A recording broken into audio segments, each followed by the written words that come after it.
সূর্য সহধর্মী ফাল্গুন চৈত্র পেরিয়ে দীর্ঘ ২৪ বছর ধরে বইমেলার স্মৃতি বয়ে বেড়ান সাইফুল্লাহ নবীন নামের এই প্রবীণ। এবছর মেলা গড়াচ্ছে ফেব্রুয়ারির শেষ সপ্তাহে।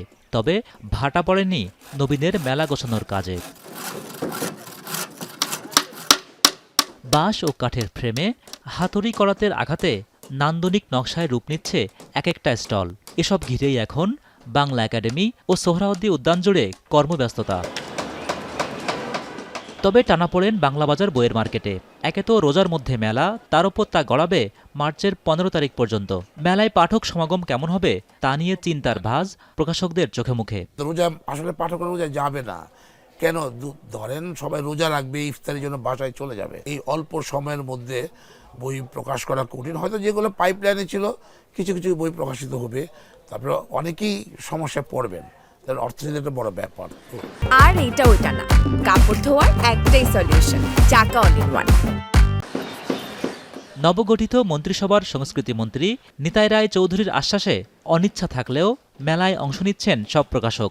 স্টল বরাদ্দে ফি দিতে না হলেও বই বিক্রির আগাম ভাটায় শঙ্কা আছে প্রকাশকদের। কোভিডের যে হামলা, তখন থেকে সৃজনশীল প্রকাশনাটা মহা ঝুঁকিতে, একেবারে ভয়ঙ্কর ঝুঁকিতে।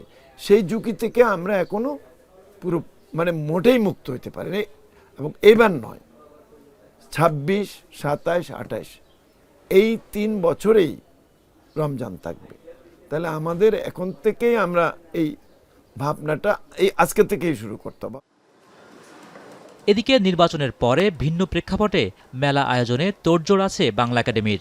মেলা পরিচালনা কমিটির সদস্য সচিবের আশ্বাস, পাঠক বই কম কিনলেও সরকারি দপ্তরগুলো মেলা থেকেই বই সংগ্রহ করে কিছুটা ক্ষতি পুষিয়ে দেবে সরকার। স্টল ভাড়াটা 100% মওকুফ করে দেওয়া হয়েছে, তো সরকার সেই সিদ্ধান্ত দিয়েছেন। আর এর বাইরে ওদের ওই যে বই কেনার যে বিষয়গুলো আছে, তো সেটা নীতিগত সিদ্ধান্ত, সেটা মন্ত্রণালয়ে ওনারা আবেদন করবেন এবং মন্ত্রণালয়ের কালকে মাননীয় মন্ত্রী, প্রতিমন্ত্রী দুইজনই বলে গেছেন যে এটা অবশ্যই প্রায়োরিটি বেসিসে ওনারা এটাকে কনসিডার করবেন। ২৫ ফেব্রুয়ারি শুরু হয়ে ১৫ মার্চ পর্যন্ত চলবে মেলা।